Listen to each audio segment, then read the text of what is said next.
Ang mga magulang kailanman ay hindi napapagod. Lahat-lahat kakayanin nila para sa mga anak.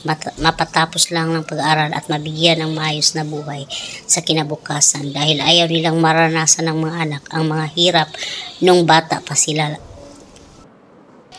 Shout out mga masisipag na mga ina na nagtrabaho, tiniis ang lahat malayo sa pamilya para lang mabigyan ng maayos at magandang buhay ang mga anak.